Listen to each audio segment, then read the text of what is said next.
What is going on, my good people? It is your Normie Sensei Master Cunch with Normies to Nerds. Let's step on into the dojo here. What's going on, good folks? It is your Normie Sensei Master Cunch here with Normies to Nerds. Look, we got a good one tonight. We got a good one. We are going to be talking Bad Batch Episode 3. We're going to be talking Star Wars with Dave Filoni getting his promotion. And then we're going to get into one of the more mysterious characters in Star Wars right now who could be the future of Star Wars. And that is my man, the Grand Admiral Thrawn. Again, I am your Normie Sensei Master Country here with Normies and Nerds. Drop a like and subscribe to the channel. We are on the grind to 250 subs. So let's get there together and work it out. So, as per usual, on Tuesdays, whenever your Normie Sensei is talking about Star Wars, I am bringing in a guest sensei to help us really delve in and to really get into the Star Wars talk. Because like I said, I'm a bit of a new fan to Star Wars, but I don't want to let that hold back anybody in the dojo from that. So what's going on, Wayne, Star Wars MCU OG, Park Outdoors, you already see my guest in the building, and then what's going on? So look, without further ado, let me go ahead and talk my mans up, give him the Normies to Nerds introduction. This man over here, he is on YouTube spitting out that knowledge on the Thrawn. Not only is he spitting out knowledge on Star Wars, my man be cooking it up over there. When I say cooking it up, he's cooking up that good old YouTube content with the whole team over there at Certified Gumbo. And that gumbo is so good that they got over there cooking, make you want to slap your mama, your auntie, and your sister. And let me tell you what else is popping over there. Like I said, this man is a Thrawn savant. I have not heard anybody on YouTube give me the information on Thrawn better than him. I've not heard anybody on YouTube drop that knowledge on the lore as well as my man Coop from Certified Gumbo does. So without further ado, let me get some hand claps and some fists in the chat for my man's Coop from Certified Gumbo. Coop, what is going on, brother? What is happening?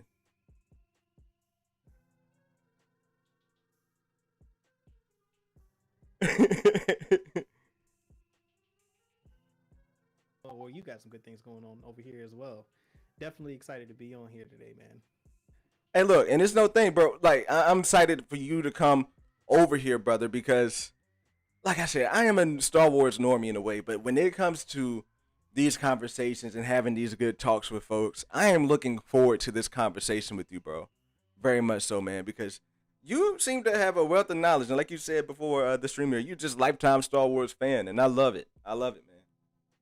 Yeah. Definitely lifelong Star Wars fan, and uh, I over on the channel Certified Gumbo when I do Starlight Beacon, which is the Star Wars centric show. Like my whole goal is to kind of help not only the normal fans, but anyone who's interested in Star Wars, all the way from you're just now being introduced to lifelong fans like myself.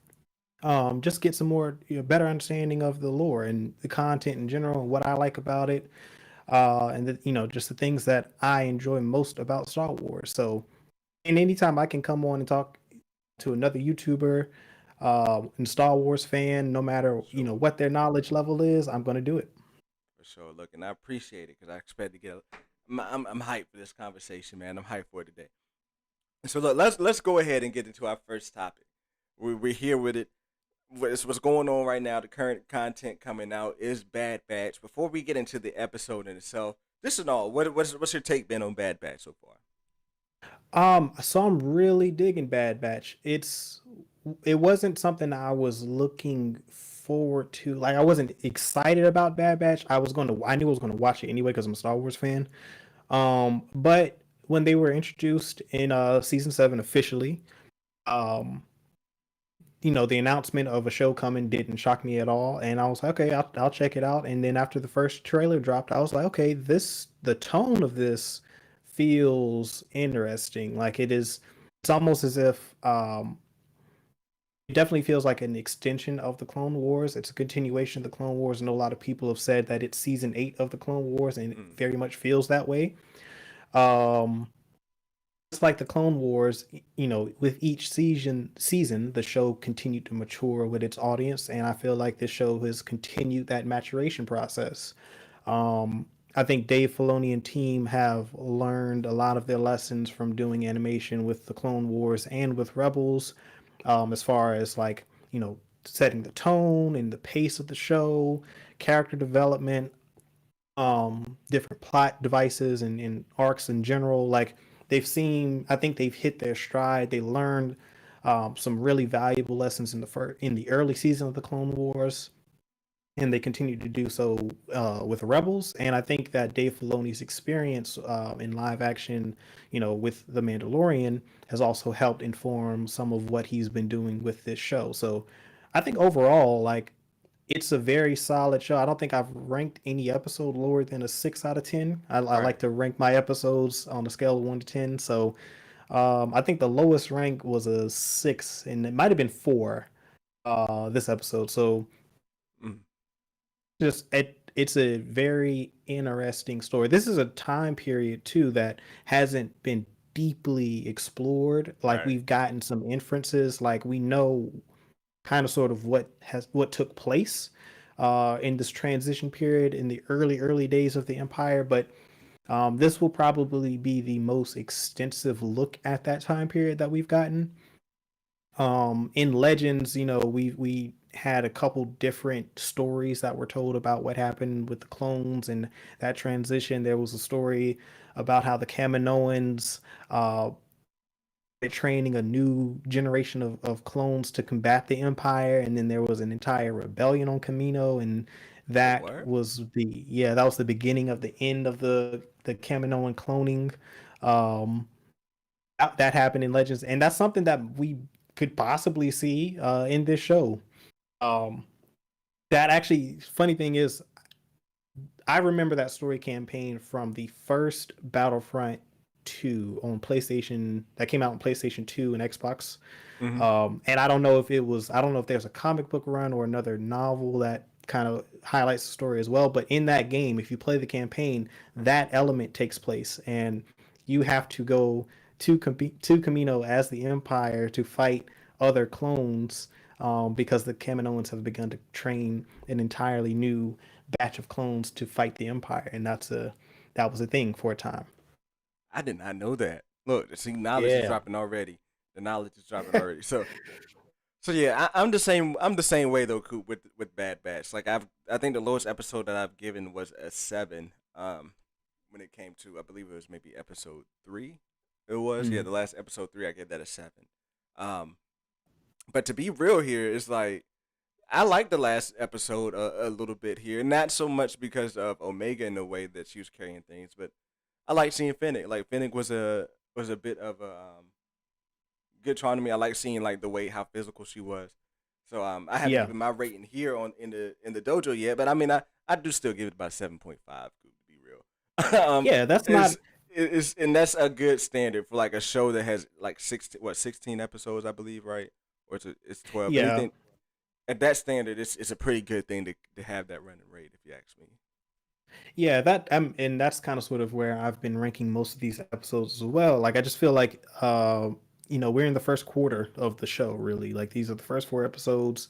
They're not going full speed ahead just yet. They're going to build up. That's just how these shows have gone in the past. Like, it's just the history of, if you look at the Clone Wars, um if you look at Rebels and The Mandalorian, like, a lot of the, you know, high impact entertainment happens near the end of the season. So there are definitely a lot of good moments in The Mandalorian that happen all throughout.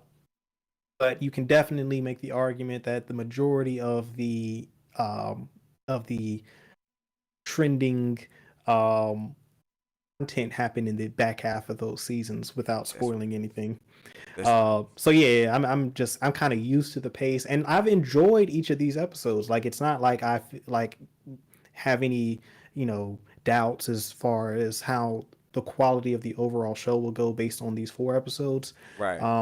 I can appreciate the character development, and the relationship development, because I think that's going to be very, very key to this show. Like, we have to buy into the relationship between Omega and the other clones, or the other members of the Bad Batch, in order for this show to work. Because just like Clone Wars and just like Rebels, we're going to have some moments where they're going to be very emotional, uh, Mm-hmm. based on what may or may not happen to certain characters. And a lot of that emotion hinges upon the relationships and how they develop them over the course of the season in the series. So all of that is going to be key to the success of the show for me, because a lot of that is why we love Star Wars. Like, we like Star Wars because of the relationships and the characters, and value that we place in them. And it's just key to good storytelling in general. So like, I can't say that for, I definitely wouldn't say that any of these episodes have been bad. Yes, they have been slow, but they are still enjoyable. And, the thing is for me to before we get into episode 4 talk, just like the comparing this first season of Bad Batch to how I took in the first season of Rebels or the first season of Clone Wars, it's definitely either meeting that level or a little bit above just me being into the show at this point. And maybe that's a Yeah. little bit to where I'm a bit more used to the animation. I'm a bit more used to what they're gonna bring with this show. But it's just it took me a little bit longer to get into Rebels in the first season, ironically, than it did for me to get into Clone Wars. Um, That's interesting. That's so interesting. it's like, well, with this one here, I'm ready to go. I'm down for whatever they're about to drop. Like, it's not hard. I don't got to be forced to watch the next episode or push myself to get through it because I know it's gonna get better. To me, it's good already. But yeah, look in I episode. mean, I haven't had any issues watching them. I mean, I think except for last week's when I I woke up in time to watch join the watch party over on the Den of Nerds Oh, at like 3 o'clock in word. the morning. I woke up, and then as I was waiting for them to start playing the episode, I fell asleep on my couch, Yo, and I so gave I up ended on up them waking. James. Yeah, so I woke up, and I think Josh was doing his review of the episode, and I was like, oh, I closed my laptop and I just got up and watched the episode because I'm like, I don't want to be spoiled by whatever happened. Yeah, the only one I But was yeah, able to do that for was the Mandalorian season finale. That's the only one I was man, able to that was sit through. one. That was a great one too. That was, Yeah, oh my goodness, that was a good one. His yeah. reaction, it's funny. Um, I had him on my laptop, and then I had Theory on my phone. And like, the funny thing was just the juxtaposition of their reactions to the episode was just brilliant. Oh man, that was just high impact entertainment all around right there. Yeah, man. Yeah, man. So look, let's hop into some episode 4 stuff popping up in here. First All off, with right. Fennec Shan, I got a question for you in some of these theories here. Okay. Who do you think Fennec Shan? I mean, she was interesting because it was like she was trying to kidnap Omega, but then didn't it seem to you that she was trying to be a bit friendly and trying to be able to like, I'm here to help you type of side type deal? Do you think that was like a front to like kind of get her to stop running, or do you think she was really working for someone who can help her? It was definitely a front, but it was probably a mix of both. I think that what we see in the Mandalorian and the Bounty Hunter Guild in their code of ethics and how they operate. One, Omega is not she's not the a hostile target. I think that I'm pretty sure the mission is to capture her alive. And I think that it's under the assessment that she has been kidnapped, and so she just needs to be returned back to whoever, uh, back to Camino, basically. But I think that what the Mandalorian has shown us with how the guild operates, like these, it's just a job. It Mm, goes back to what Jango Fett was saying in episode 2. Like, I'm just a regular guy trying to make my way throughout the galaxy or the universe, whatever the direct quote was. Um, that's how a lot of the bounty hunters operate. Now, of course, there are going to be some very violent, nefarious cats that just, are about whatever. But I think there are some that will follow a code of honor. And I think that Finnick is one. I think she will do some things, like she's not above uh, what does Anakin say? Aggressive negotiations. mm, Uh, I don't think she's above aggressive negotiations, and I think that we will see a bit of how she got her reputation throughout the show. But I think overall, like, I think she has some morals. I think we saw some of that in season 2 of The Mandalorian. right. That she's not like evil for the sake of evil. I think that she is she'll do whatever it takes to get the job done. But if she doesn't have to resort to violence, then I don't think she will.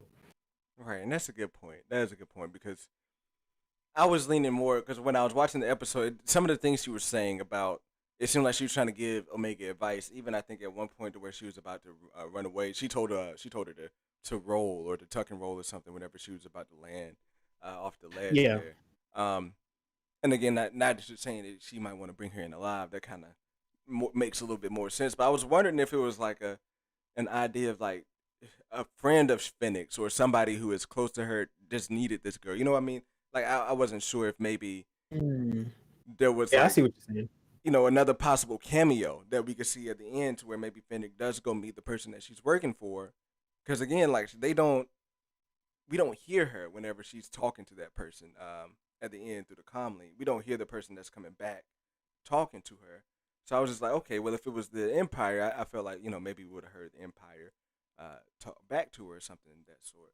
So that's just what kind of had me on that wavelength of like, what if she's kind of maybe pulling a favor or trying to Yeah, be a bit friendly.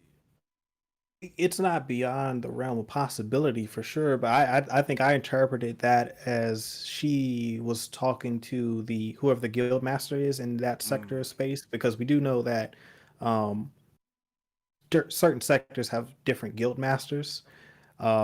And so I think that she was in direct contact with, because the Empire is not going to talk to a bounty hunter directly unless you're Vader. I don't, and he may not have even. He still probably went through a guild master to get the bounty hunters that he hired as well. But I think that the Empire, Tarkin, whoever actually hired the bounty hunters for the job, I think that Fennec was the one that took the assignment. Now, the reason why she took the assignment, that could be an interesting avenue, because we don't know what led her into this uh, field. Like, she could have a very similar story to Omega, maybe basic off like she's operating under the assumption Omega was kidnapped. Maybe Fennec was kidnapped at some point, and that was what allowed her to empathize with Omega mm-hmm. a little bit. That's a possible theory. We don't know. I think that Fennec is going to be someone that Lucasfilm and Disney are going to make into somewhat of an anti-hero, just like Boba Fett. So I don't think that this character is going to do anything just crazy bad or evil. Um, I don't think that she's going to be shown in that light. I think if when we see her in her true form, she'll probably be going up against the Empire. Right. That's what I was thinking. It's like maybe she Yeah, is working for the Empire, but like maybe it could be another type of switch. That's what had my mind going there because like I didn't think that she was fully bad. And I know they go through their arcs of like working with the Empire and then breaking apart or doing a thing there. So it kind of had me on the mind like, well, maybe she's not 100% bad in that yeah, sense. yeah, But one thing I did love to see, I liked the way that she like was operating in this episode. Like we really got to see some more of Fennec just not being a sharpshooter like she was in Mando. We got to see some action, especially how she took out Wrecker. It was simple, for sure, but for it was sure. like okay, like she took him out that easily. Even though I kind of, if we got some more Fennec action fighting, I think this episode could have been an 8. Um, Maybe even 8.5 if like maybe that fight scene could have lasted little bit longer, or she could have done few more badass things. But regardless, I think they did a good job, being physical with her and setting her tone out this episode. Yeah, I think that was a good um I thought that was a good part of the episode as well. Like, just establishing her as a established, she's a veteran at this point, like, because she's Right. not going to have that level of combat proficiency unless she's been in the game for a minute. So this is not an amateur version of Phoenix Shawn. I believe we're seeing her in her prime. Mm. And I think that her bout with Hunter probably more, I the record thing was kind of like, I think it, what is it, jujitsu, where they train you how to use your opponent's weight against them. Yeah, it was like a And reckless that's, dumb moment. yeah, so it is like you kind of saw the writing on the wall with that one, Yeah. with just how he even entered that fight. But I think that the fact that the fight stayed in a hand-to-hand combat type of and it didn't really uh what not accelerate it didn't go above hand-to-hand combat. I think they fired shots at each other, but not like killing shots, you know what I'm saying? Right. Like, so I think that's kind of like an indication that she's not going to be a all out villain. Yeah, I got you. I feel the same way too about that. And I think I'm on the same wavelength. I think she's gonna be an anti-hero type Yeah, yeah, of. So she's gonna be the Boba Fett for this, and I wouldn't be surprised if we see Boba in this at some point in time. But I really, think that she'll be the one because I don't know. Maybe it seemed that they may have had some history prior to meeting in the Mandalorian. that was Her and gonna be my Boba. next question, Coop. Is there any Yeah. record or is there any possibility that she could have some connection with Boba here? Because to be real, like when I'm watching this, my time sync was a bit off because I'm watching it Mhm. like, damn, what if Finnick is trying to capture Omega to bring her to Boba? But then it's like, no, they're not that tight yet. Like it was like my whole time sync Yeah. was off. Like they weren't that tight yet. But at the same Yeah. time, I Yeah. mean, like it is it possible that they could know each other or something like that in the thread? Because I think we are going to see. My money is that Omega may pop up in Book of Boba. Um, Yeah. so like Yeah. I mean, that's what I was worried about. that's an interesting theory to see Omega in the Book of Boba. I haven't heard that. That's a new one. That's actually very interesting. Um, if that is the case, definitely, because I do feel like the younger characters that we've seen in these shows are definitely going to be the future heroes of Star Wars. That's kind of what they're being groomed as. Mm-hmm. And but to get back to Fennec and Boba possibly interacting, I mean, it's definitely possible. That I think the big question is, we saw Boba, a very young Boba, in the Clone Wars taking some bounty hunter missions. I don't know if those assignments were through the guild, but depending on how long Fennec has been in the guild and how long, if Boba is already in the guild, how long they've been operating in the guild, there's definitely room for them to have interacted with each other at some point in time. And you know, Boba gets his reputation fairly early during the reign of the Empire, so it's likely that these characters will have some sort of interaction at some point in time in this time period. That's dope. Just That's do just because of that. Just because of that. I mean, with Fennec taking a mission for the Empire and Boba having, we know he has some history with the Empire prior to seeing him on the bridge with Darth Vader and Empire Strikes Back. That means that they're, you know, at least they would at least know about each other because right. you're not taking on missions like that within the guild and gaining notoriety without other prominent members knowing about you. So, Right. That makes sense. sure, for sure.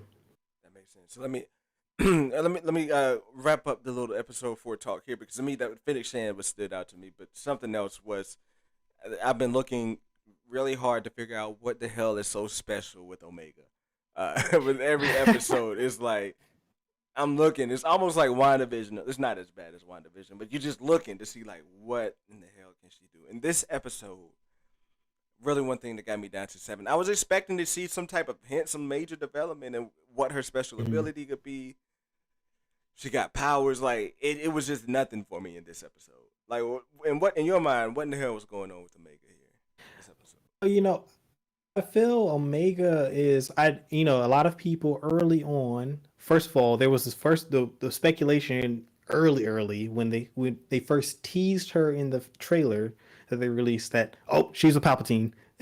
And then that got, debunked like almost immediately. And then, as the once we saw episode 1 of the show, the big one was that she was force sensitive. I never bought into that idea of her being force sensitive. I didn't either. There were too many loopholes um, if that was the route that they were going to go, that they would have, or plot holes really, that they would have to fill because, you know, for her to be force sensitive, we know she would have had to have been alive and on the station at the same time as Jedi Master Shakti.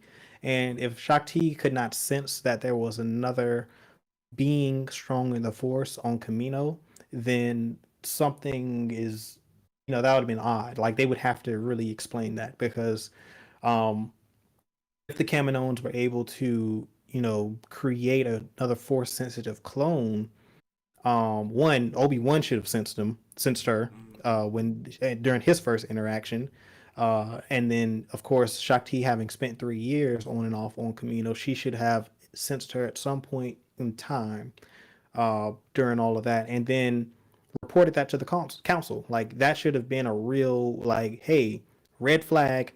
Somehow they found a way to breed, or to not to breed, but to like create force sensitive clones. Like a huge red flag right there. Definitely worthy of recognition by the Jedi Order. You know what I mean? Yeah, that is a So very technical way to break that down. Like I'm digging that. you know what I'm saying? So it's like, yeah, we can't. That's too much to explain. Not impossible, but way too much to explain in time period of this show. Whereas it's simple, in my opinion, to say, all right, Kaminoans have been exposed to the Jedi and they know about the Jedi and their abilities. We see the Bad Batch have certain enhanced abilities, like Hunter has enhanced senses. Right. So I think that of all of the the roles of the Bad Batch members, they are kind of missing that medic type of person, and I think that Ooh. due to her, I think she has some sort of enhanced awareness, um, where she's able to, or and heightened perception. I think that's what I talked to Santa. Yeah, when I was on Santa stream, that's what we talked about. Like, I think that she has a heightened level of perception, so she's able to perceive things, and then she's also able to empathize at a higher level than the average, clone or person would be. Similar to, and it's a very Jedi-like trait. You know, Yeah. like if you think about the construction of the team, like they all have certain traits that the Jedi exhibit through the Force. Hunter's heightened senses, Wrecker's, strength. Like we know that the Force gives you, um, it can enhance certain attributes within a being. And I think that each member kind of sort of harbors some trait that would give them that Jedi like reflex. Mm-hmm. And I think that the composition of the five make a very strong team. Like it's if you think about it, like if you're a soldier and you have a heightened level of perception, then it's going to make it very difficult for anyone to ambush you. Like, like the survivability of the team having all these heightened level of senses would just make them almost an impossible force to stop, and they're almost like that without Omega. So if you add her into the mix, that just increases their value and their strength as combatants like tenfold, in my opinion. Yeah, and my thought is, and while I'm talking, I think my camera just died here, so I'm gonna bring up my thought. I'm gonna bring up my what I'm gonna talk about here before I go change the battery while I toss it to you for a second here. But my Okay. thought is that she, and what I think I'd like to see is that she could have a sense of all five of their powers, and maybe that could be a bit OP. I think that's one thing. Kind of when I talked with Santa last week, I think that's one thing that he kind of was like, yeah, that'd be a little bit overpowered, but something to where she could have a bit of each one of their powers. Like I would like that, but I don't know. Would that make her too OP? Because I think that it would be dope for if the Bad Batch go back to try and save Crosshairs and Hmm. Omega's there working with them, and they end up, they all end up dying, and Omega gets out, and it's like one way that really allows the Bad Batch's legacy to live is through Omega. So I was thinking, like how dope would it be if she had all of their powers, or she could maybe copy some of their powers for a certain length of time or something, just to make it to where she can carry on their legacy. And I'm thinking like that's what made her so special because she had all of them in one. Is that too OP? Yeah, it Is that too out it there? so I wouldn't say it's too OP. I think it's just a matter of how they approach it.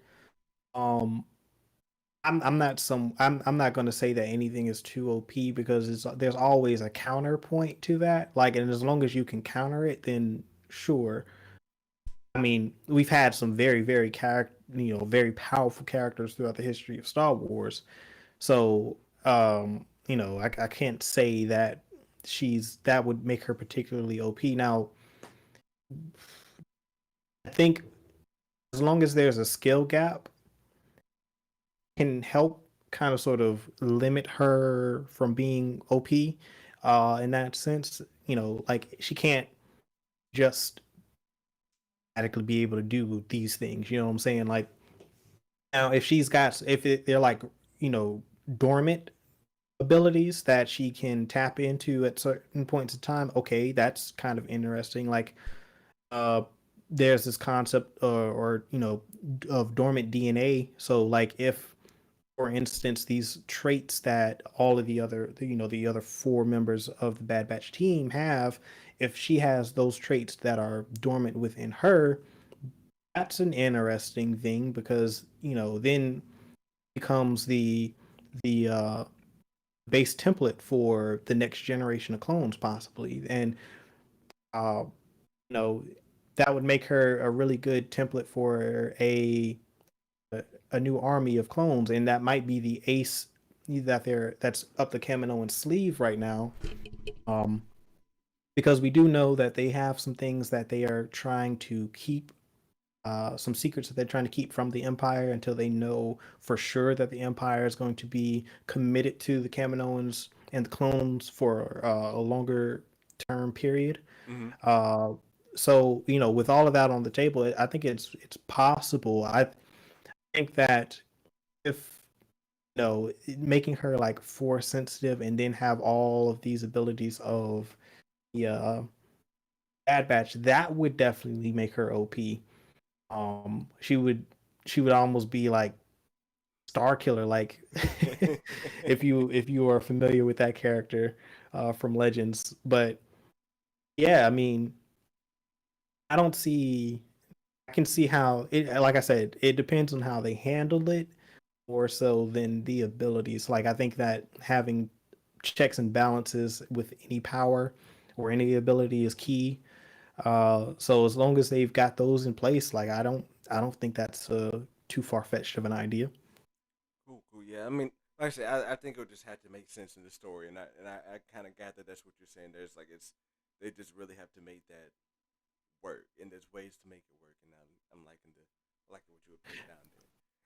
Yeah, yeah, for sure. And then you gotta also too keep in mind, not you, but like the story team, the story group, Lucasfilm, like if she is this powerful, then where was she during this time period? Because we Right. don't, so as long as they can explain it and make it make sense, then I'm not going to complain.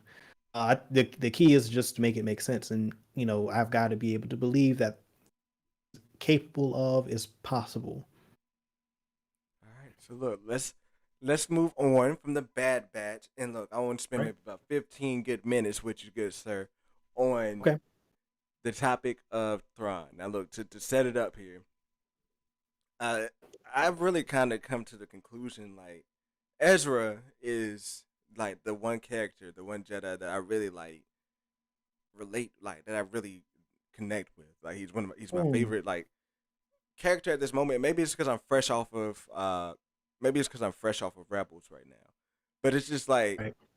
I like the way that he developed, and I like the way that Ahsoka developed too. Because I'm all down with leaving the system that you in, like what she did in Clone Wars. I'm all down with her attitude about the system there, and what she did with the Jedi, and leaving that like Sure. having the will to leave there. But just Ezra's like his journey and his insight, like I think it's still not even shown how powerful Ezra can really be, and the fact that he's now caught Oh, up with Thrawn and we is haven't we haven't seen the last of Ezra. We hadn't even yeah. seen him hit his potential yet. So yeah, See, now that continue. now that we're here with my man Thrawn, he's stuck with him. And thought my intrigue on Thrawn is very high because again through Rebels, Thrawn was that dude, and like Yes. he's name dropped in Mandalorian. So I believe he's going to be a huge part of the Star Wars universe moving forward. My question for you is one thing that stands out to me about Thrawn is his tacticianness. It's like he seems to just kind of be like a Vader without the force, if you will, as far as just kind of being able to play the moves and be in the right places and predict things and to be in front, if that makes sense, as a villain. So, how did That Thrawn get to this point? that's a very accurate analogy there. Like he is basically he has the same effect, if you will. He's more of a Yeah, Tarkin, but like we don't get to see too much of Tarkin. But as far as the impact that he can have on the galaxy and on battles and warfare, it's definitely up there with the same effect that Vader can have with the Force and Jedi and Sith in general. Like he's a tactical genius. He's a tactical savant. Um, and you asked me how did he get here? That's a loaded question. Um, I know it is, so man. I'm sorry to drop all that on you, brother. oh no, it's all good. So what I'll say, because I let me shorten this. Chiss, if I can make an analogy to Star Trek, the Chiss, which is that's Thrawn species, they are what I would consider the Star Wars versions of the Vulcans. So right off the bat, he's already got an advantage mentally over most humans. And then amongst his people, he's still um, head and shoulders above a lot of the other Chiss. Mhm. Now, the Ascendancy novels, the newer novels that have just been released within the last 2 years, um, back what about a year, really. Anyways, those have kind of given us not kind of, but really have shown us a lot more uh, into the Chiss ascendancy and their government and their culture as a whole. This is the first time that we've gotten this in depth of a look at the ascendancy. Okay. Our exposure to the Chiss was through Thrawn and the Heir to the Empire trilogy, where this was, just to put it in the context, like this is before the prequels come out, right? So the big bad is Thrawn, and he is. I think Zahn, the brilliance of Zahn is that he recognized that in order for the book to have a compelling villain, this villain would need to have the same type of impact or pose the same level of threat that Vader and the Emperor did. And but he doesn't have the same, abilities. He's not force sensitive. Um, so he created a general, an admiral who is just a military tactical savant that is completely competent and understands the theater of war.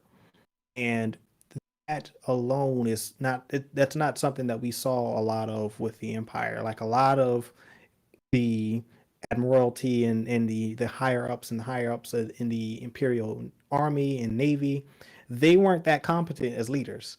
Hmm. To be frank, like a lot of the issues that they had tactically were because the leadership was just incompetent. But Vader, I mean, Thrawn was not. Like Thrawn understood tactics. He studied his opponents. Right.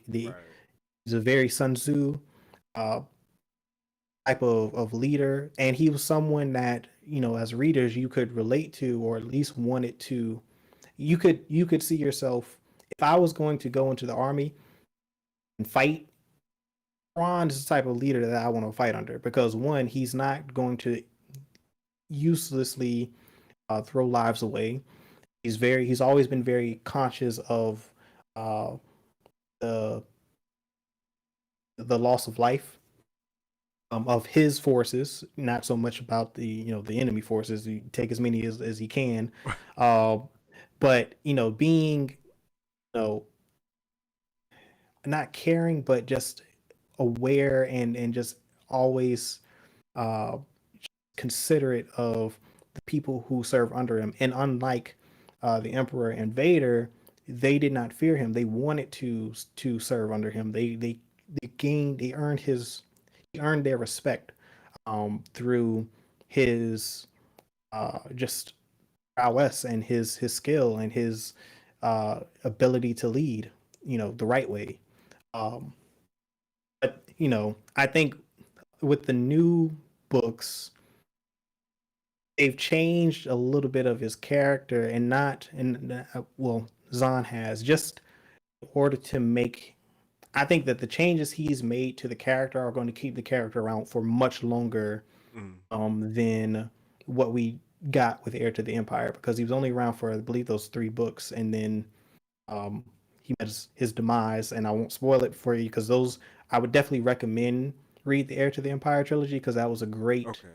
um, trilogy of novels, and a lot of people to this day still feel like that is the true sequel trilogy.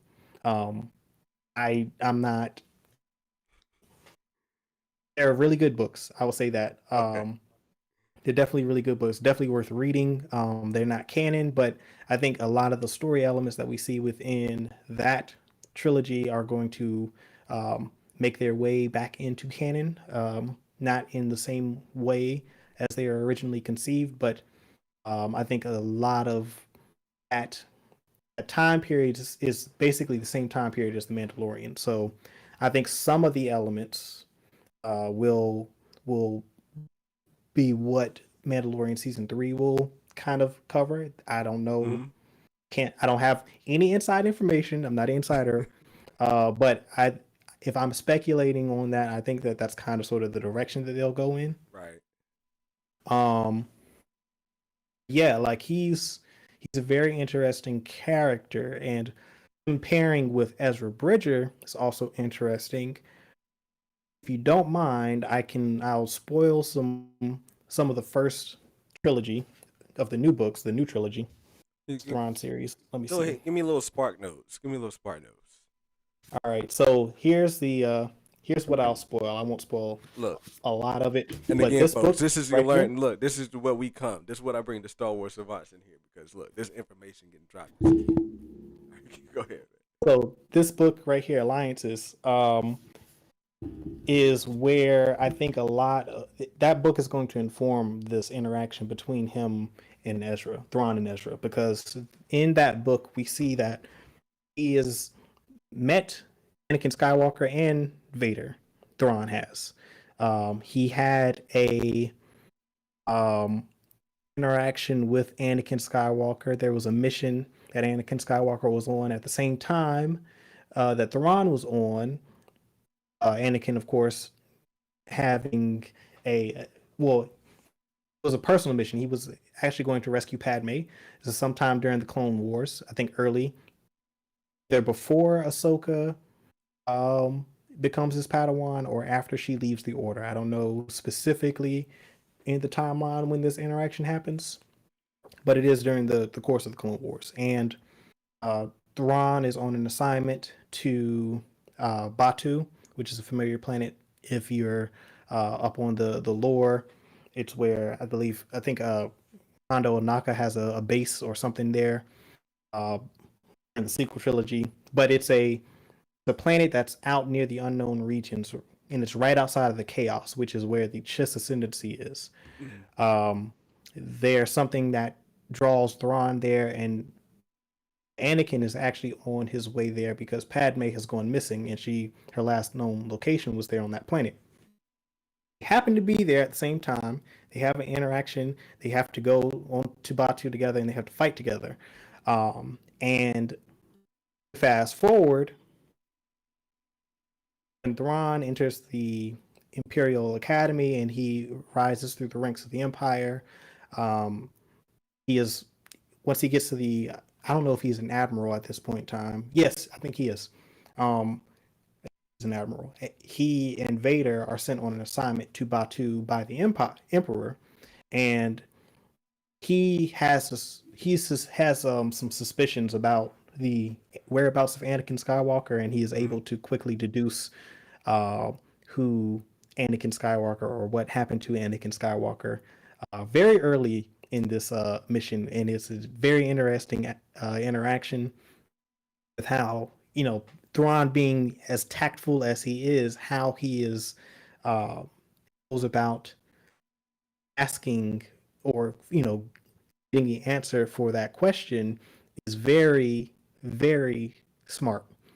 Um, I think he makes there's something that happened in that mission that he was on with Anakin Skywalker that he makes reference to, and by referencing it, he is just watching Vader's interaction, or his how he reacts to that reference, and that informs him of his suspicions.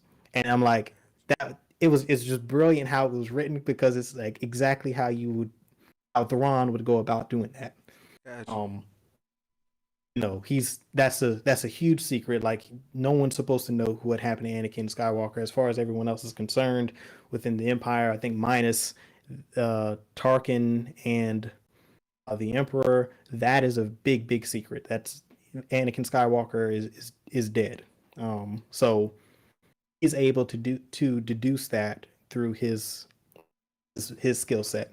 Yeah, and it's something to say there because even for Ahsoka, like it took a minute for it to sink in for her Right, that like right. that was her master too. Like she's supposed to have the connection, so that's dope.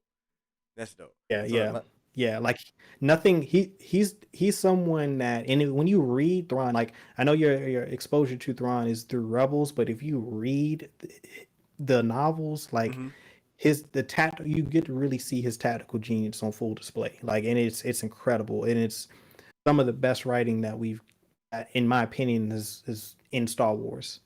Um, I think, and Timothy Zahn is, um, he is the only he just understands that character. It's his character naturally. So, but no one can write Thrawn like Timothy Zahn can. Got you. But I think that a lot of, I'm going to just speculate a little bit. Uh, Ezra being with Thrawn, I think that his Thrawn's interaction with Anakin versus his interactions with Vader, although Vader was the better um, tactician at that point in time, Mm-hmm. because he wasn't following the Jedi code. I think he liked Anakin more than he liked his interactions with Vader.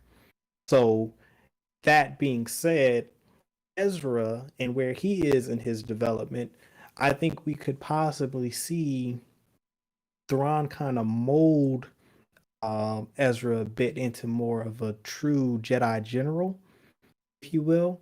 Like, I'm gonna do a video. I'm gonna get Krem on, and we're gonna talk about this probably on Sunday. Like, my full analysis, my full theory on this. But I think when we see Ezra again, he will be more of a Jedi general. Um, and that is due in large part to his time with Thrawn. And you know, Ezra Bridger spending that much time with Thrawn and Facts. becoming a general is like, man, he's going to be a real force to deal with.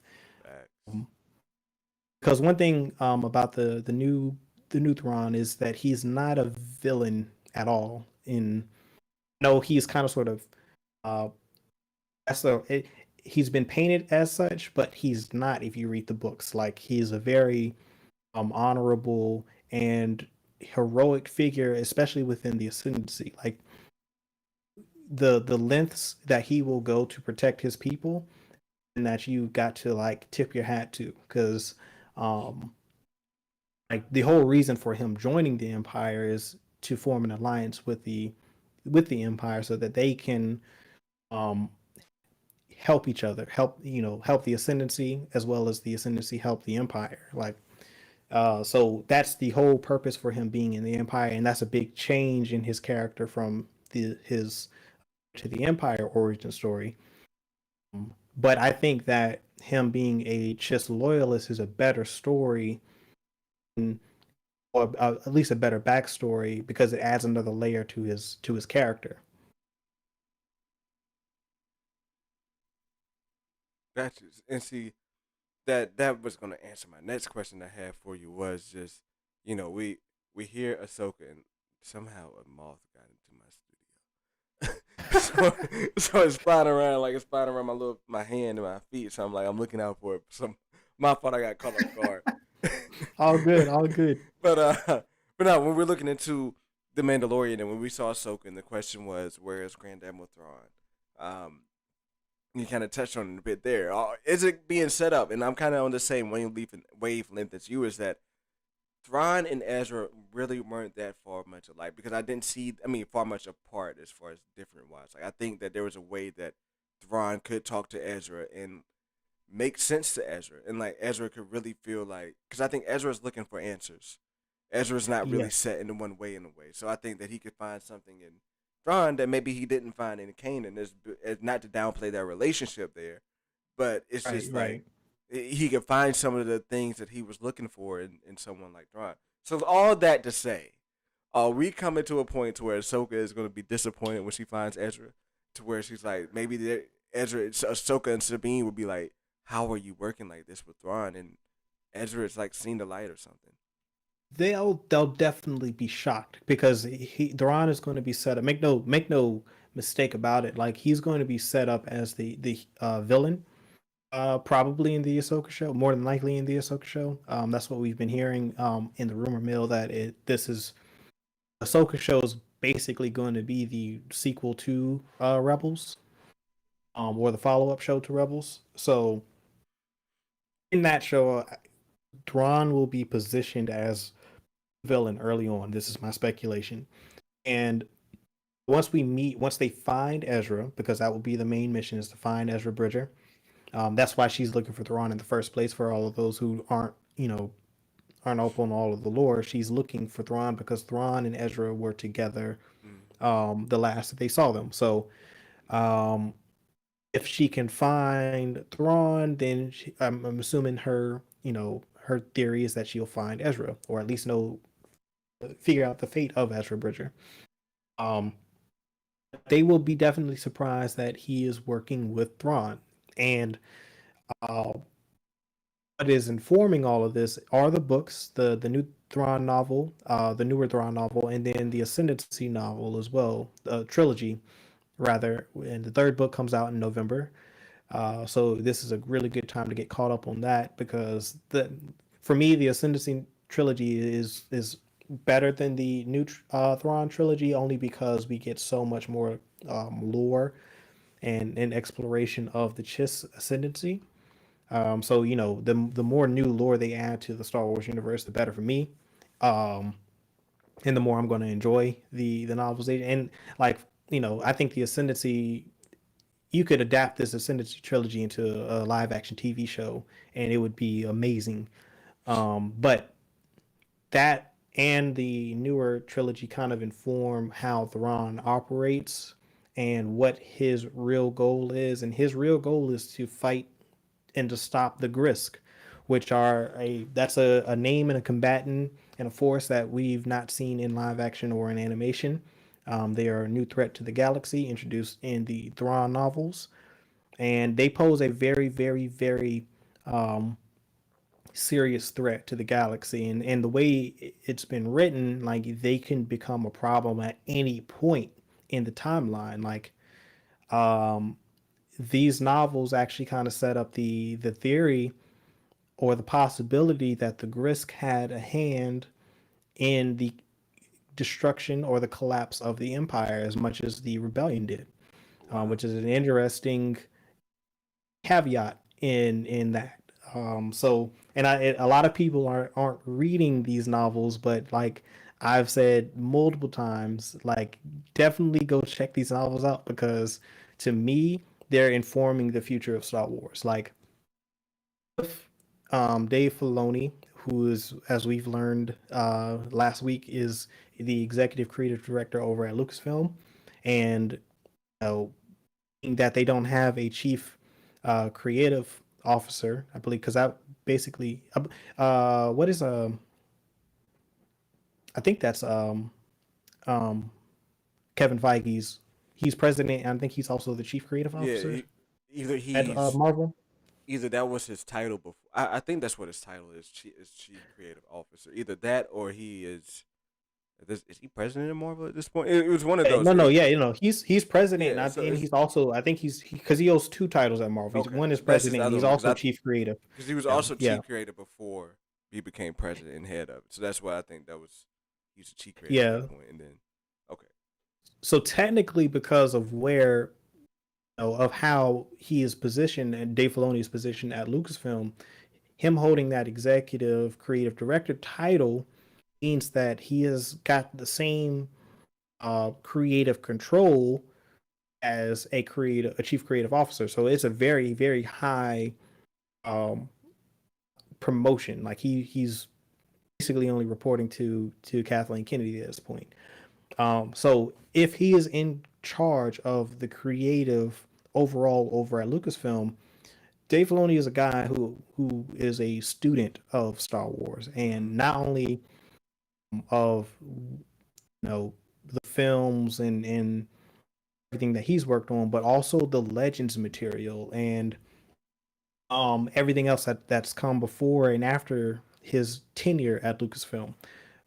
So he is definitely someone that is very aware of what's going on, and I can totally see him, if he isn't already working with Zahn on bringing this story into his Filoniverse. So I would highly recommend people go catch up on these novels because they're going to inform you of what's to come with the Star Wars universe. yeah, man, I'm hyped for it. I had to go check out those novels because I think that's the direction we're going in for sure is with that. And even when you talk about with the Grisk, like it's got my juices flowing. As again, like it seems like Star Wars is somewhat giving us, and I kind of maybe want to blend this into our next topic here, but it seems like Star Wars is kind of giving folks a bit of everything, something to what similar to what Marvel is doing. Mhm. That's giving us a bit of grounded action, cosmic action, and mystic action. I think with Star Wars, like with the Mandalorian and what's going to go on there, we're going to be getting like action. You know what I mean? Hand to hand action, shooting action, that type of deal.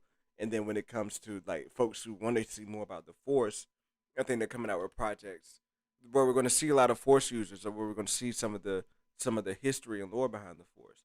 So with that being said, there, I think what you're saying with the Grisk. Yeah, I think it could be dope. As if what if as Mandalore comes back, I think that's what Mandalorian is really going to do is to reestablish the race of Mandalore in their kind of kingdom there, or empire, whatever they call it there.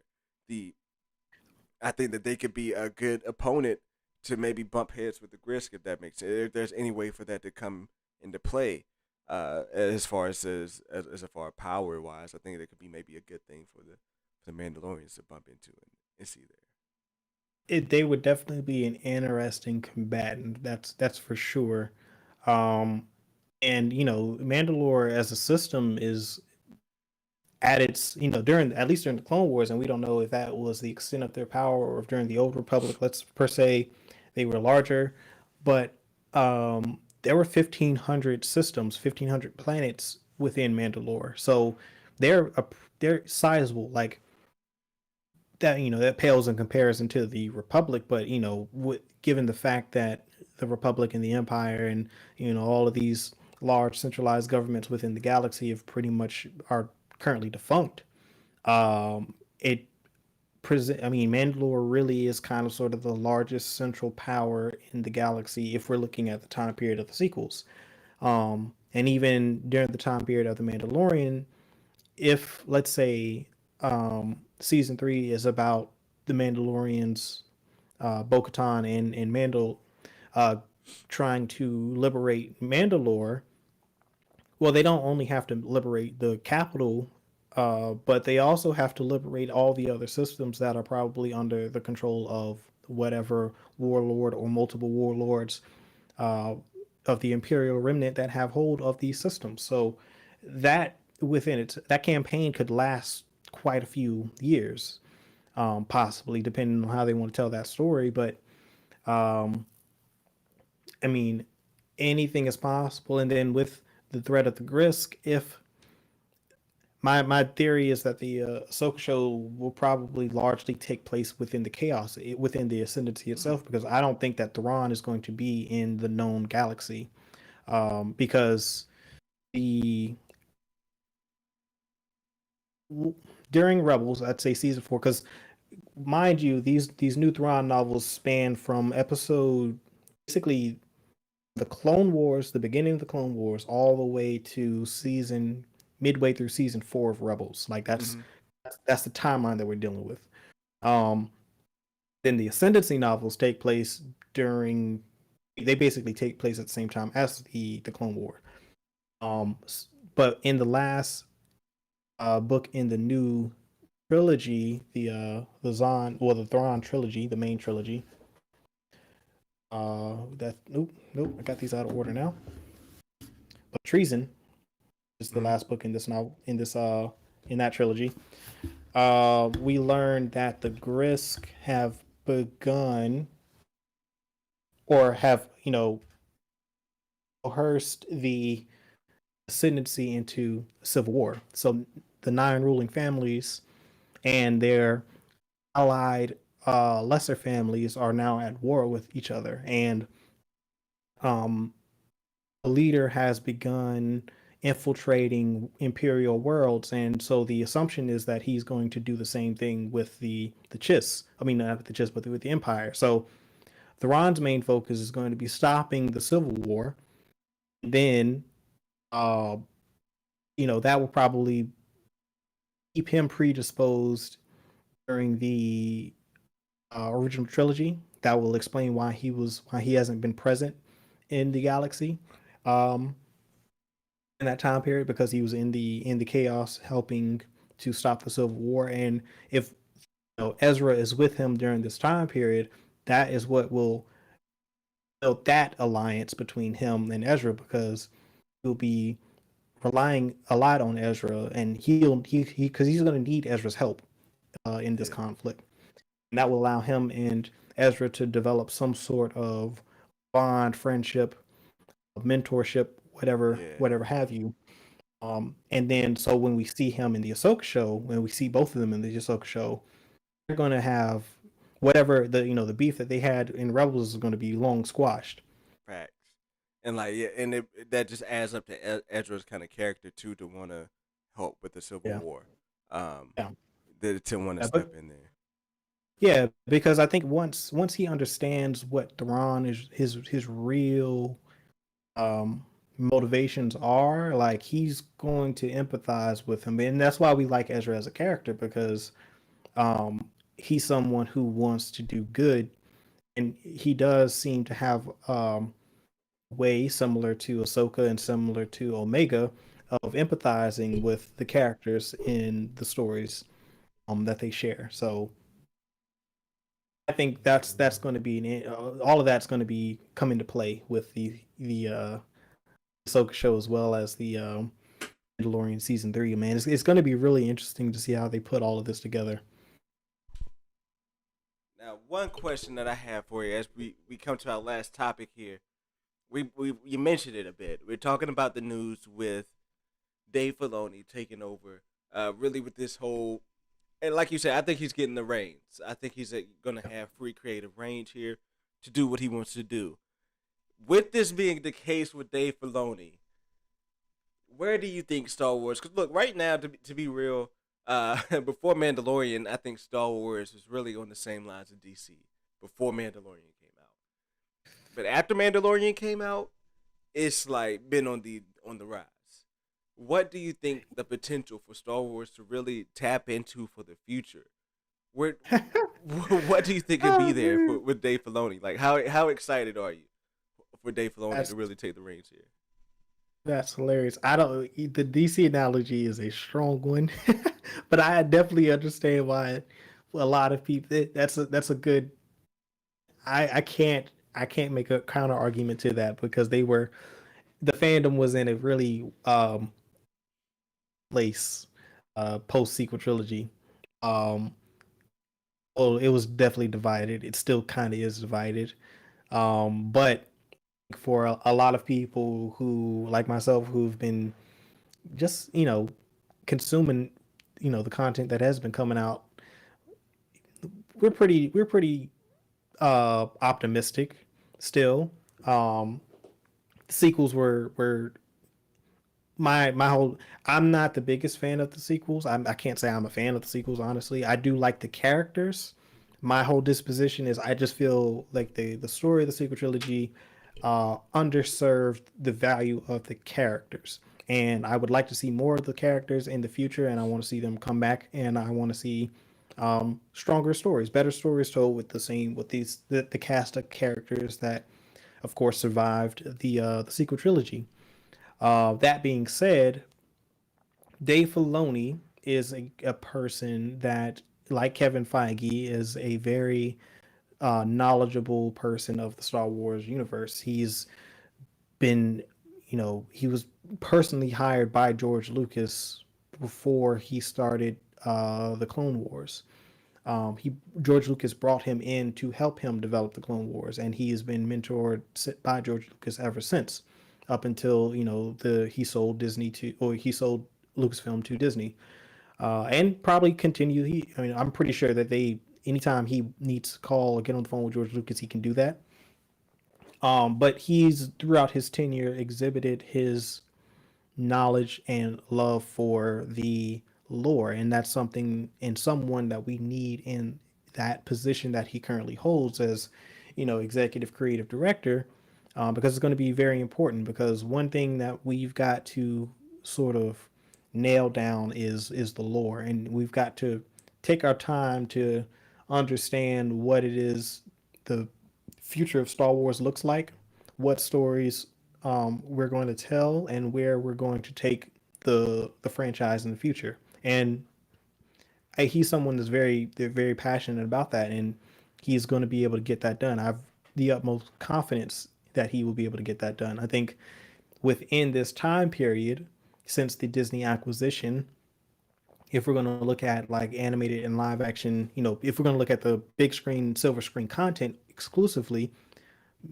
season 7 of the Clone Wars, Mm-hmm. man, Rebels, Mm-hmm. and Mandalorian seasons 1 and 2, he's been involved with creatively at various levels. So you know this is something that the fans have been wanting for a long time, and it's now we have it. And so I think that you can't be anything but optimistic about. He's I think that Kathleen Kennedy is going to allow him the freedom, creative freedom that he needs in order to tell these stories appropriately. Because um,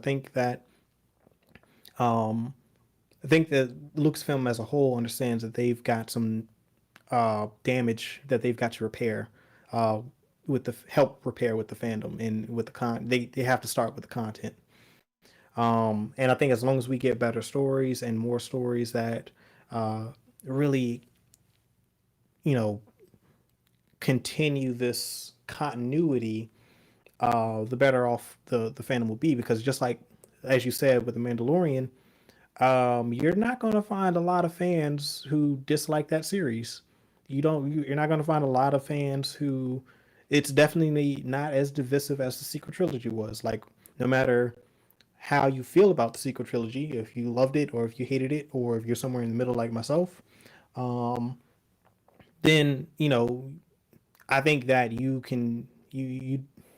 the it's hard to argue that the Mandalorian is less divisive. Like, I don't see the same level of divisiveness about the show as I did with the sequel trilogy. So I think he's going to need help. He's going to need, and as long as he can hire and bring in the creative talent that he needs to in order to tell these stories, and to streamline the continuity and to make sure that you know we can have the same Lucasfilm can have the same amount of success in live action animation as Marvel is, then he's definitely the person to do it. Yeah, I am. Look, this is the first time I've gotten to talk about it on the channel here. But to me, this is like the perfect way, the perfect move.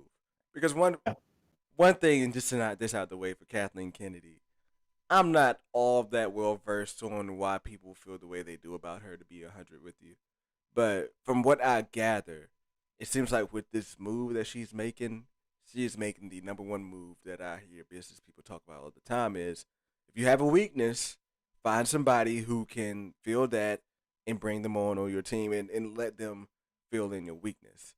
And to me, she's kind of showing that as what she's doing with Dave Filoni. Now, the downside of that is sometimes when you do that, you let people see, damn, you really not as valuable as I thought you were, and this person that you're putting in here can really start to fly off. But that to say, to get out of the way with Kathleen, the biggest thing that I think with Dave and what I think really is makes this exciting is that I think I think Dave has made new fans in a way, and maybe I'm Sure. looking at it with just my lens here, but look, the first Star Wars piece of content that I really watched was the sequel trilogies, but that did not make me a Mhm. fan. Like I like the sequel trilogies, but that did not make me a fan to want to go back and watch everything Star Wars related. Mhm. Dave Filoni with Mandalorian in the first 5 minutes of the Mandalorian made me a damn fan. Yeah, yeah, Like yeah, yeah. I cut off the Mandalorian, bro. Like I watched the first 5 minutes and I cut it off and said, "Hold up, I need to go watch every single movie at least of Star Wars before I come back and watch the rest of the series." And then after that, we're going into season 2. I was like, okay, I need to go back and watch all of the animated stuff before watching um season 2. So like within a span of like a year, I Mhm. devoured hundreds of hours of Star Wars content. And I think that's something that if, I might just be, someone to take it to that far of extreme, I don't really think it's that many people out there. But for folks to be made fans of the universe, I think that that's something that Dave Filoni really brings, and it's something that can really move things forward for Star Wars to keep them to be as strong as they were with some of their older movies and their fan base back then. Yeah, absolutely. I mean, him and the combination of John Favreau, because specifically with the Mandalorian, have been like a dynamite pair. They're a dynamic duo that they need to keep around for sure. Um, and John Favreau having that live action experience and storytelling experience, and Dave Filoni having the deep well of knowledge of the lore and the content within Star Wars was a great pairing. And you see the results on screen with that show with season one. Like season one did for sure bring in a lot of new audiences and new fans like yourself, and as well as kind of rejuvenated a lot of the uh, older fan base. I think it found a nice balance of um, nostalgia as Mm-hmm. well as just a new lore as well, and also bridging the gap and continuing the continuity, because the continuity is a key piece of it. Like there's elements of all eras that precede the Mandalorian reflected within the Mandalorian, and it comes across subtly, and sometimes it's more direct. But all of it, none of that can happen unless you have people like Dave Filoni who understand the lore and are up on everything to kind of say, oh, okay, well, we can incorporate this element here into the story. Here's if we add this piece, this thread, it's going to enhance the story. Like because it is John Favreau's story, but without Dave Filoni there to inform of the other continuity, like Mm-hmm. he's, it's gonna drastically, well, not drastically, but it will drop the value a little bit of the storytelling of the show. It'll feel connected a little bit, probably more so than it came across in its final iteration. So, you know, Filoni is going to need more John Favreau's for Yeah. sure.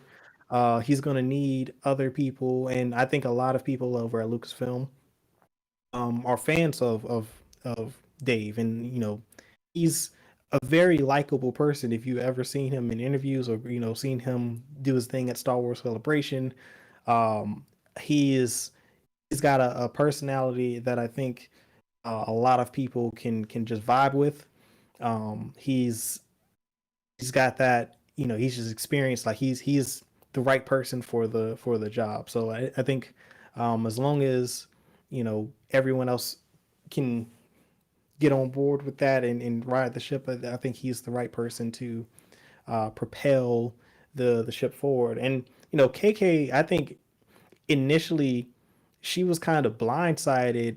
Honestly, like I can't fault her for everything. She Mm-hmm. is the president, so of course everything does fall on her. But she one George Lucas did not tell her that beforehand that she was going to make her president of Lucasfilm before he sold the company. That was kind of like a day of decision, and she accepted because of her time with him and like the respect that she has for him and Steven Spielberg, and like because she's worked with them before, like she's got a history with them that goes back decades. So you know that is you kind of got to give her cut her a little bit of slack, especially early on, and she didn't have full control over all the decisions that were made. Like some Bob Iger even admitted that it was his call to rush the sequel trilogy out. She asked for more time to develop the story. He denied her the time to develop the story and to get the movie out in I think what 2 years or something. Mm-hmm. And so like there were certain aspects of it that were totally out of her control, and then there were some things that were within her control that she's made some miscalls, some missteps on for sure. So I think this is not a misstep. I think this is for sure a move in the right direction, and I think as long as um, she can handle the numbers and the business side of running Lucasfilm and let Dave Filoni handle the creative and be the face of the franchise, really, it should be smooth sailing. I think, in my opinion, I mean, Yeah. I think that as long as he is the one that's out in front of the fans and going to Star Wars Celebration and interacting with everyone online, and I think that might be one thing he can possibly do more of is interact with fans more on social, Mm-hmm. or at least get some. They need to better their presence on social media a little bit and their interactions with fans on social media. And I think all of that will come, but it's going to take some time. But I think all of this stuff is just a move in the right direction. All right. Well, hey, look, hey, I think that ends. I think that's a good way to bring a good end to our conversation here because look, it's been a great, informative conversation for me to say the least. Like, I am very excited. You got me hyped to read, and that's I hate to sound like that dude, but I'm not one that that's huge on reading. But you got me hyped to read. I want to get into these to the Thrawn novels and this Ascendancy now in this Ascendancy was is Ascendancy trilogy correct? That Yeah. yeah. Okay. I want to get into those. So look, before you hop out of here, anything you want to plug, anything you want to add in, um, let me go to your channel Uh, link. Let me go to your channel and drop it in the chat here. Um, but okay. anything you just want to Appreciate say that. over there, man. Yeah. So Friday, 8 p.m. Eastern Standard Time on Certified Gumbo, I will be doing a episode review of episode 5 of the Bad Batch. Uh, I typically try to keep those episodes reviews within an hour. Okay. And on Saturday we'll have another cookout show. That's the main show for the channel over on Certified Gumbo. This is where myself, Imani, she's the host, and JBM. We pick some topics within the nerd culture and entertainment, and give our spill, talk about it, chop it up with the folks in the comment section. And then in the last hour of the show, we do a community hour where we have a community topic and we talk with each other and with the people in the chat. It's a fun time. Um, Definitely join us on Saturday at 8 p.m. Eastern Standard Time for that. And then Sunday is Star Wars Sunday. Myself and Krim will be doing a uh, speculation in the Star Wars universe. So if you want to hear some, Star Wars fans talk more stuff with about Star Wars in general, definitely tune in for that. And then yeah, that's it. So that's my schedule for the week. Hey man, look, Oh, definitely. tomorrow too. Actually, I've almost forgot to. No, I didn't almost forget. Well, I don't have a time. I don't think, but I will be going on Darth Chaco's channel with Krim on tomorrow evening at some point in time to talk Star Wars. So that's also, yeah, So I'm that's looking Scrim's forward to channel. that. I Look, just don't know. I asked Scrim one time, and I don't even think he saw the chat because I was trying to find his channel. Because Scrim seems like a pretty cool dude too. So it's Darth Coco. Is that No, no, is no. that? That's another no. Darth Okay, Darth okay. Chaco. He's Darth another Coco. YouTuber. Yeah, he invited myself and Krim Okay. onto his stream, so we'll be doing that tomorrow. My bad, because I definitely called you Darth Coco, and I know that's pretty soft. So my bad. No, man. Yeah. Hey, but look, like I said, dude, I appreciate you coming in here and dropping off this knowledge.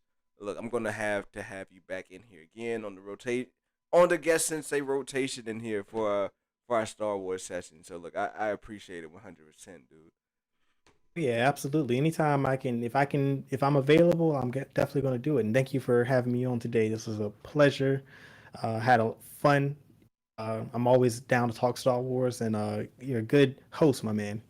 Hey, appreciate it. Thank you, thank you. You're a great guest sensei, brother. So look, I'll let you go, man. Thank you for hanging out. You gave me an hour and 20 minutes, maybe about an hour and 40 minutes because we talked a little before the stream. So I appreciate your time, Yeah, brother. I appreciate your time because it's a valuable asset, bro. So thank you, man. Thank no you. problem. All right, guys. Right. So again, thank you for Coop for dropping in here. Like I said, we're gonna have him back on the channel here to talk some more Star Wars as things go on with Bad Batch. Before we get out of here, I'm gonna spend about 10, 15 more minutes. Holla at me in the chat. Let me know what you guys thought about today. I'm gonna read through some of the chat here.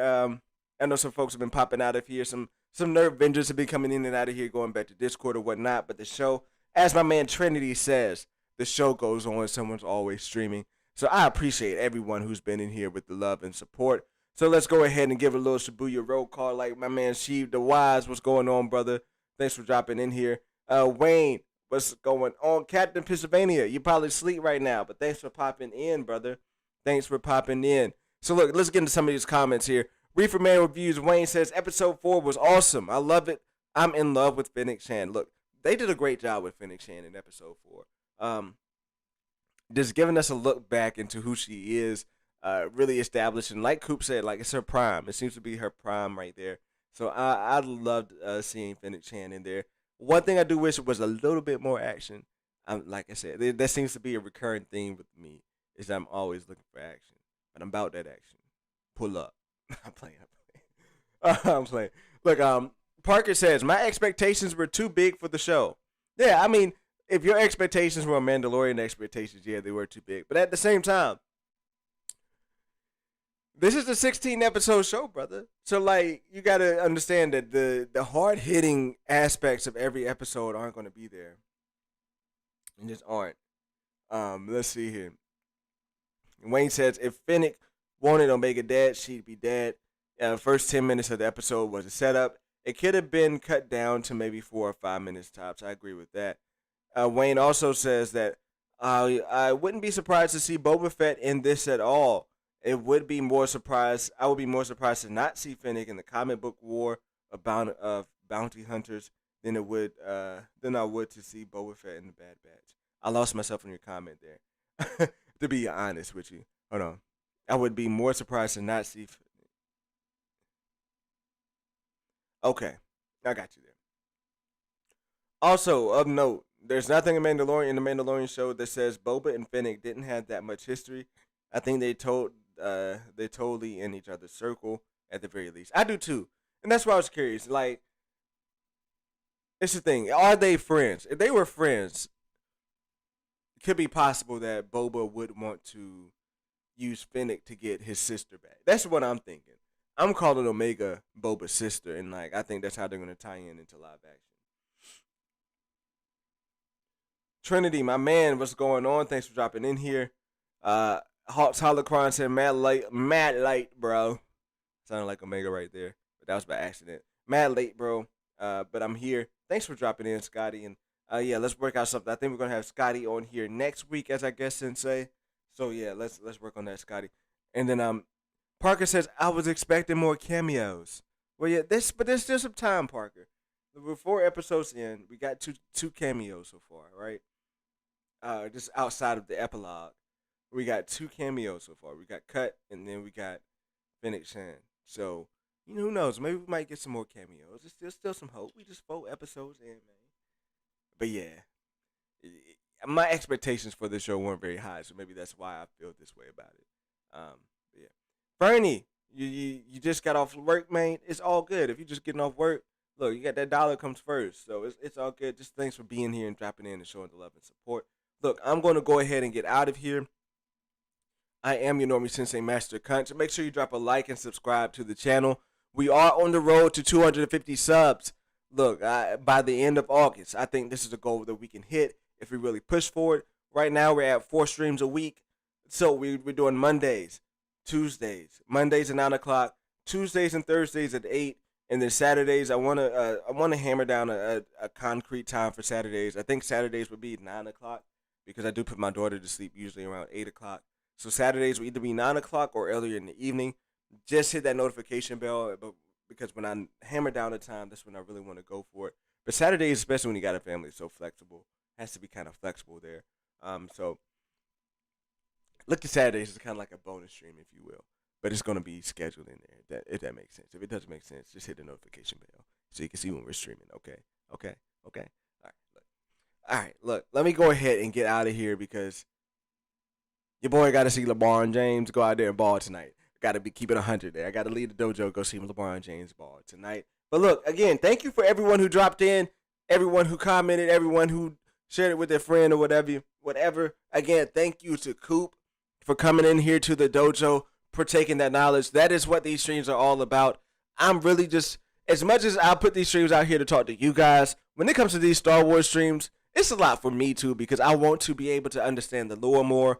I want to be able to get pointed in the right directions to where I can feel like I can be a Star Wars sensei in a way.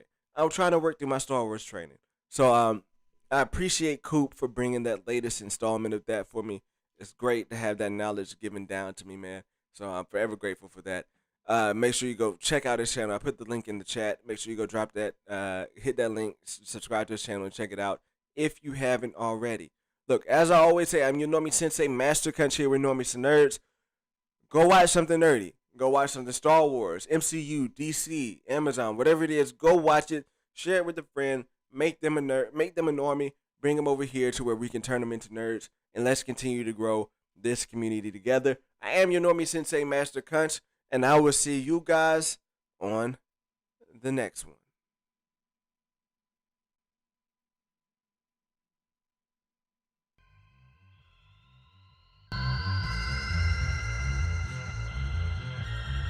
Yo, I guess I have to add the Monday thing up here, right? Yeah, next time, guys, I'm gonna have the Mondays times up there. Yeah, Tuesday at 10 o'clock is there. I need that. Master Cup. But look, we had Coop in the building. He be talking about them billions, dropping all the type of knowledge. That thing about worth some millions. We talked it up and chopped it up about the Thrawn and that everything where we could talk about that all night long, killing it, feeling it the way we switching it. Talking about Star Wars and how they switching it. Only yeah, he the homie. He about to go out here and bring us Oscars, maybe and Tony's now. Killing with it, stealing with it. Got this Mandalorian, I'm on homie, and I'm stealing in it. Hey, that's it. That's all. Look, we out of here, baby. All right, I will see you guys on Thursday talking about some Loki. Okay, talking about some more MCU news. We back at it. I will catch you guys on Thursday.